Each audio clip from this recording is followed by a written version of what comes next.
Hello, everyone, and welcome to From Surviving to Thriving, where we don't just talk about the pretty aspects of business. We talk about the middle and all of the hard and struggles in between. My name is Robin Carr. I'm an award-winning international keynote speaker, author, and coach. And today with me, I am so excited to have David, who is the founder of On the Path NY. He's been in business for over 10 years. He is an advisor with a focus on aligning your story with your divine purpose.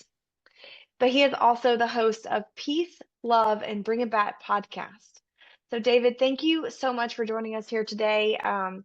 Please tell me a little bit about what inspired you to get started. Like, you do so much. I'm just so intrigued. It's just life. There used to be a TV commercial, the Life TV commercial about give it to Mikey, he'll eat everything. And one of my bosses actually had said that to me when I had an opportunity. They're like, give it to Dave, he'll figure it out. And that's why I have such a unique skill set. There's stuff I could talk to you about intellectual property in depth. For my legal background, I was 30 years in corporate America. I've been coaching for almost 15 years at this point, and I can help you with mental wellness. I've published a bunch of books. A bunch of books are about to come out as well. Award-winning, number one Amazon bestseller author, award-winning speaker. I've done a lot of stuff because I didn't say no. Mm. And that's one of the things that I would tell everybody is just don't say no to get out there. So, all the skill sets bring into I align people's story. Everything becomes a story. And when we're able to communicate it, you're a speaker coach, and when they have their speech, when they know it from authority versus just know their story, it becomes so much more that gravitas of putting it into the next level. And I love when I'm able to do that with creating a real brand versus people who think that they have a brand because somebody told them so. There's a completely different process in doing that. I love it. And yes, actually, I know exactly that feeling that you're talking about. And I actually do a speech on authority. So it's really awesome that you say that. So let's talk about this aligning their story with their purpose, kind of how you got there, and just tell me a little bit about that because I feel like there should be like this book that's like, hey, you want to be a coach or you want to be a speaker? Like they should start with you first. Like, I, let's figure this part out and then move forward. I believe you should, and it's part of like when they always go, "Oh, you're the bat guy. You're the guy who brings the bat." With the podcast, but the bat is about bringing authenticity today. It's not about a violent. It's not about a tough guy. While I come from New York, I'm really not that tough. What we need to do is align ourselves. And I didn't even know that when I first at one point I was like, I have a bunch of logos. I can tell you everything I do, but until it's aligned in the right way, people are going to get distracted. That Mhm. doesn't mean you can't do everything and everything has to be the same name. There's a different name, and I'll use it from my background, is of intellectual property. Everybody thinks they need a trademark. Trademark's a name of something. It's not the process, which would be a patent. And the idea is those are two separate things. People don't understand. Oh, it's whatever it is. No, it isn't. There's a process for each. There's a reason you would use each. And the same thing with your alignment of your speech. When you align it, you don't want to have a speech. I once said this to somebody. They said, "Oh, I want to have a book." Great, I can help you with that. Well, I don't care where it's published. I go, well, would you want it in a sex shop? Oh, I don't care where it's published. I just want to make the money for it. I'm like, no. You want to always align who you are to what you're doing. Now, if you're selling something that would be used in a book in a place like that, great.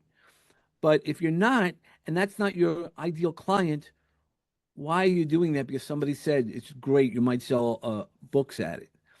So it's all the alignment and knowing who you are. That's why it's a real process to kind of find ourselves. I didn't know I was chasing myself and tripping a lot of times, truthfully. And now that I have the skill set, I know what to do and how to help others also. I love that. I wish I had started with you first because I too have chased myself and been like, this doesn't feel right, and let me move over here. And I feel like we're kind of like cakes or onions. We just dive a little deeper the more aware we become. Yeah, think about where you are right now, right? So you definitely needed the steps. We need some of the steps, but there's people who we don't know. And I followed a lot of the wrong people, and I had to learn some of the harder lessons because they said they were going to get me here. They said and they didn't. And as entrepreneurs, a lot of us experience that. And I've been blessed in life that I'm not that guy. I'm the guy who does his job. I'm not the guy who just wants to look good doing it. I'll tell you why. I still could make an error, don't get me wrong, but I'll tell you why I do it. And because I also have a background in mental wellness, where I was a recovery coach. So I sat with people at their lowest and knew how to get them through that. That's where I started as, working in the mental health space. But if you don't do it right, like I didn't take care of myself. 6 years ago, I attempted suicide and I knew how to help other people. I could have helped everybody, but I couldn't help myself. But now I know how to balance things really well.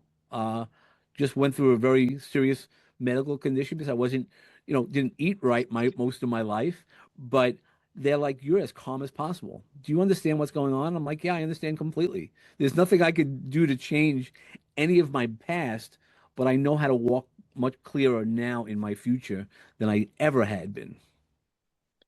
Yeah, no, absolutely. And thank you for sharing that with us. I think it just really brings light to, everyone in business has some sort of struggle, big, small, whatever it is. And like the fact that you were helping other people with their stories and their, recoveries, but you were struggling yourself, like that is huge. Like that just says so much about, the weight that was on your shoulders that you were carrying for these other people, but then also couldn't see that for yourself. I love it because every story does matter. Every human matters. 100%. Um, the And work that you sometimes people don't go know ahead. their story. I'm again, you're as a speaker coach. I'm sure a lot of people have been like, "This is the speech I want to give," and then after sit down and talk with them, you're like, "But this other thing is a lot more powerful," and you have to kind of either let them do the speech that they want or guide them. I mean, again, I've been with some great coaches. Not everybody has been led me astray. Some great coaches have really challenged me. I know we met through the CLA, and the last CLA live, the night before my speech, I had a coach challenge me to change my whole speech the night before, and I took that challenge. And anybody who was there knows that I jumped off a chair. I spoke a little bit more about my suicide attempt and jumping off a chair and going into some details. Mhm. Sometimes you need that coach who's going to challenge you or see things differently. Wow. That was the one in March that you spoke at? May the May live one, Oh, live. not Okay. yeah. I've been in the virtual. I think I was in one of the first compilation books, the CLA compilation books, and then I helped put together the first CLA comic book. Yeah. I did see that. That is so cool. I was going to ask you about that. It was on my list. So that is really cool. I was not a member of the CLA back in May of last year. Yeah. I just joined in October, but you're absolutely right. There are some coaches that are instrumental in, your journey and really diving deep and getting that story out there. I didn't want to share my whole story when I first got started. Sure. And there's some parts of it that you're like, nobody wants to hear about this. Nobody wants me to be that Debbie Downer. Nobody wants to talk about this. But then it's like, no, the whole reason we're here is because people need the awareness from the people who survived these things. Like, um, And yeah. it's our responsibility to at least give out the resources that we used. That doesn't mean it might work for you. My resources might not work for you, or vice versa. But it's the real conversation on, hey, Dave went through something. I didn't go through something. The thing I went through was worse. It's not a Mhm. competition, but it's resources. Did you try? Again, when I was in the in the recovery space, I remember a gentleman walking into me at 10 o'clock at night. He goes, "I just used. I'm going to disappoint you." I go, "You didn't disappoint me. You showed up." And I Mhm. go, "You showed up for you." I go, "You didn't show up for me." I go, "You blew me off other kinds." I go, "But you showed up for you. You told me so you were being truthful." I go, "You trusted me to not beat you up, not, you know, knock you down." And we walked away as a very different conversation. And I think that's where, when we really sit with somebody and give them grace, give them space, lots of magic can happen. Absolutely. And one of my favorite things is that we not just have the responsibility, but that we get to hold that space for these people and to help them because I don't know about you and you don't know my story, but when I went through all the things I went through, I didn't have anybody. Like my Mm. mom didn't know. I kind of went through things and figured it out myself. Um, and for me to be that person that I never had, it's just so powerful. It's just so powerful. Yeah, no, 100%. That's where, I mean, uh, the logo on the Peace, Love, and Bring a Bat that I use is a comic book version of me, but it says Uncle Dave, and a lot of people question, well, what does Uncle Dave mean? Again, it comes from a nickname that I've carried in the recovery space. We had gone up there, and sometimes you just need that person who says the thing, who blurts it out, and does that. So we were in a meeting, and they were talking about people who lost their child Mhm. to addiction, and it's a horrible. If you've never been in that space, God bless you, great for you, and but sitting there. But we were there we're talking to a senator, a New York State senator, and he tuned out. Like when you hear these stories, after a while, it all becomes white noise if it doesn't touch you. It's like anything else. If it doesn't touch you, you don't get that passion. And I said, "Whoa, whoa, whoa, we need to stop." And they all looked at me, and nobody was supposed to interrupt. Of course, I interrupted a mother who needed to tell her story, and I listened to that story afterwards. But I wanted to make sure that the right thing was done at the right time, and that's how I walked out of there. And she was angry at me a little bit, and then she's like, "But you're like Uncle Dave," and she goes, that safe person we all hope to have in our lives, where I don't know what you went through, Rob, and I'd love to hear that story if you're willing to share it at some point.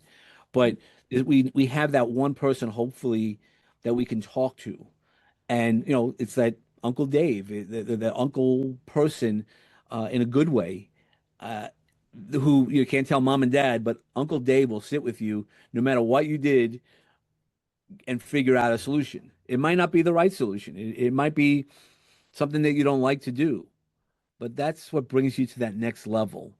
And I take pride in that. A lot of people were like, "Ah, you use that Uncle Dave moniker too much." People are freaked out. Not everybody had an Uncle Dave. I go, "Yeah, that's the problem." Mhm. I'm not here to talk about it. In fact, I have a client right now who told me about her family situation. That uncle was not a great word, but that being said, she goes, "Yeah, you're an uncle." I go, "Okay, good." In a good way. Mhm. Um, and that's what it is. It's how we use our words. As a speaker, it's how we use our words.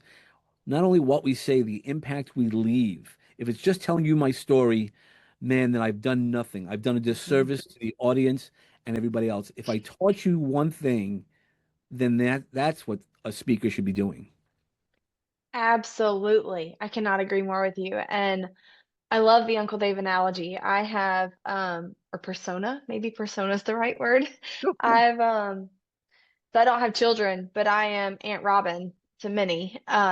yeah, sure. And I have that relationship with my niece, which is really cool that you're talking about. But when you're talking about if we share our story and that's all we do, then we've done nothing. One of the greatest compliments that I've ever received after getting off stage wasn't about how I spoke or what I spoke on. It was that I left them feeling like they had just received like a firm hug that Yeah, didn't go away. It wasn't just fleeting motivation. It was one that lasted, and it's still like they message me all the time, and they're like, "I can still feel your hug." Like it's amazing. And that's the type of impact that I think you and I both are after. It's like yeah. you're not alone in this world. Well, that's part of my thing. So one of the things that I always ask people, and I can ask you right now. So if you had Sure. a name, let's say I always go five, but name any characteristics, and we only know each other for a little while. So it's not that we know each other. What would be one characteristic that you would say about me? Authentic. Beautiful. That's exactly one of the five characteristics I want people to know, and I do that when I do branding. Hmm. What do people want to get at? So one of the other things is heart-centered.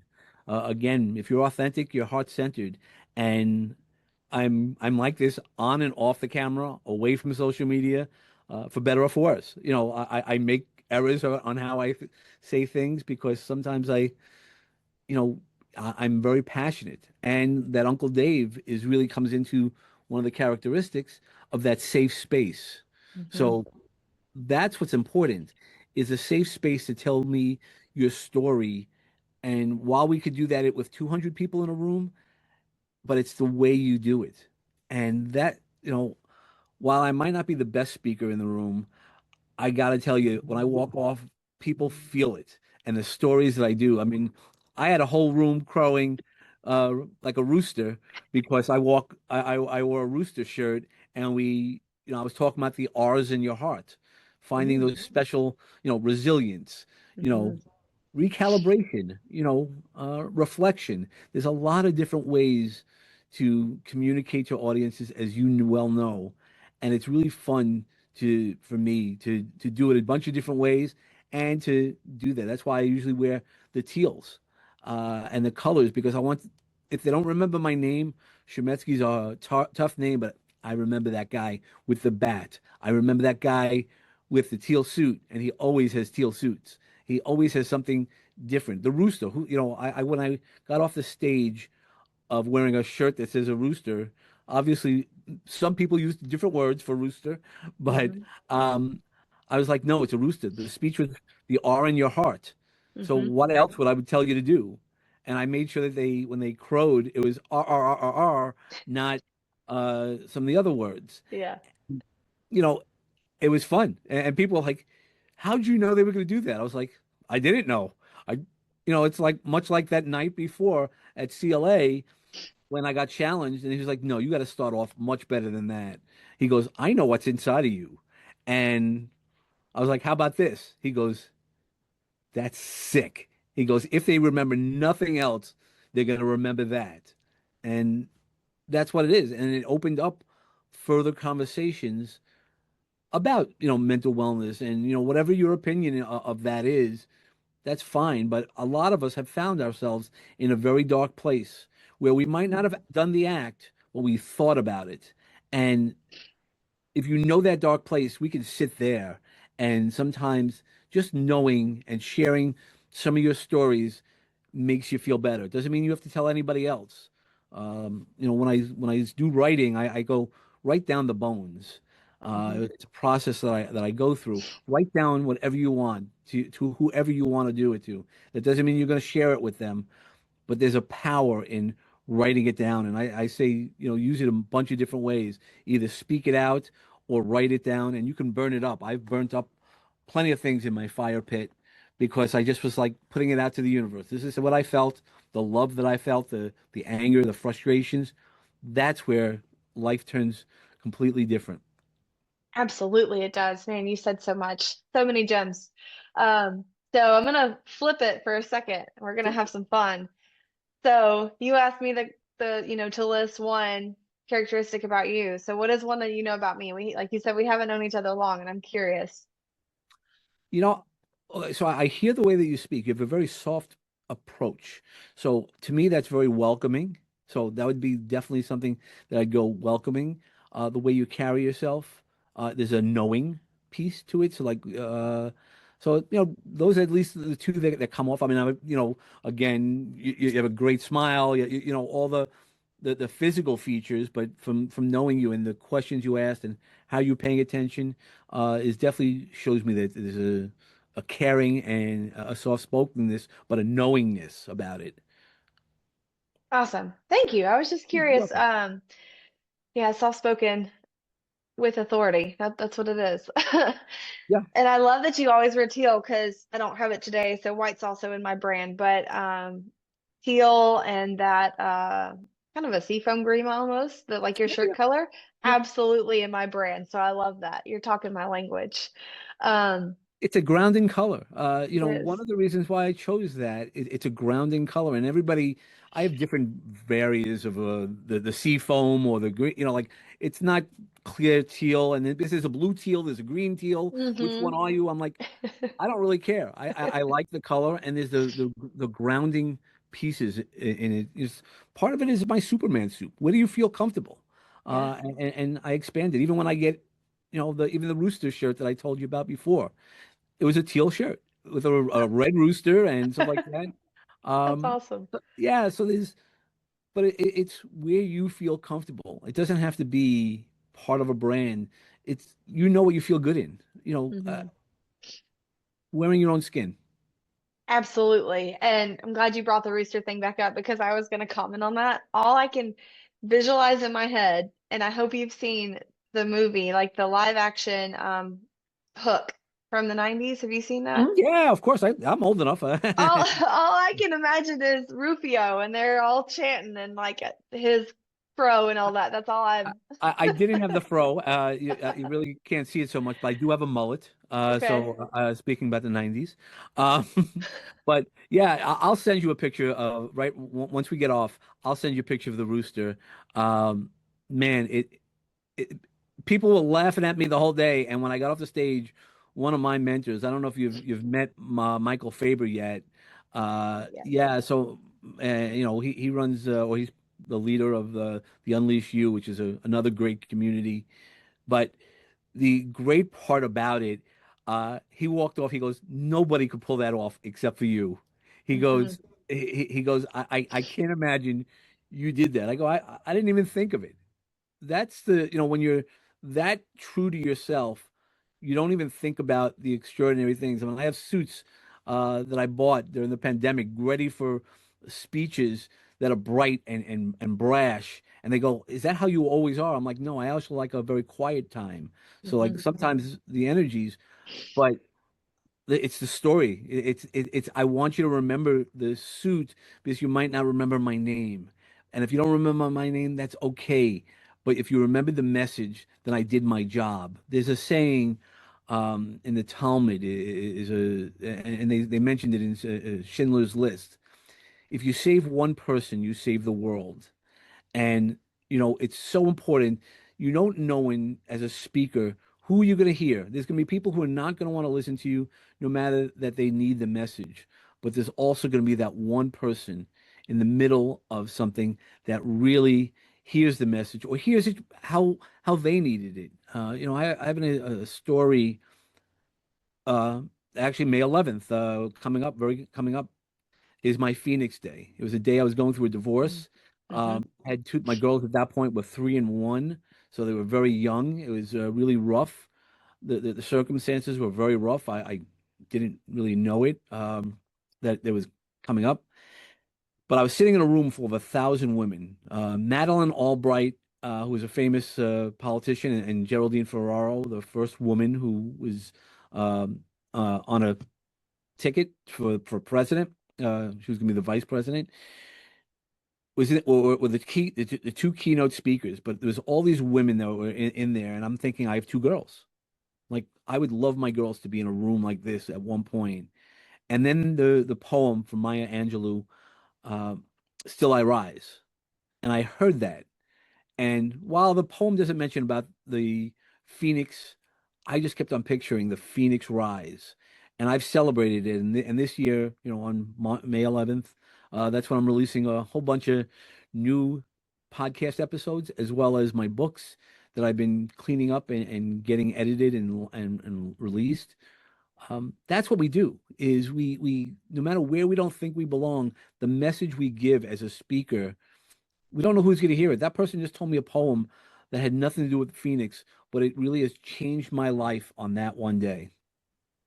Yeah, absolutely. It's so powerful. The impact is just, it's just amazing. And I love that aspect. I love not knowing like who's listening, what they actually need to hear right now, and what they're going to take away because it's different. You teed me up nicely. So I was about to mention May 11th for you and the significance of that and how you've got so many things coming out. So we've got just a couple more minutes here, but tell me a little bit about, you also told me before we started recording that you have this early August thing that you're doing. So share about that. And then I always ask for one piece of advice, to close us. Yeah, so the if you're looking for speakers, so that was why we were talking about it. I'm creating this new series. It's going to be a TEDx style speech. It's going to be in Mamaroneck, New York, which is just outside of New York City. So it's a little cheaper hotel wise and things like that. And then we would have a New York experience. But the sweet spot is about finding your sweet spot. It's tied to my podcast, Peace, Love, and Bring a Bat. If you've ever swung a baseball bat, uh, when you hit it right, no matter what you've done, it might not get you the results. It might not get you that home run using that language, but you know you did the best that you can.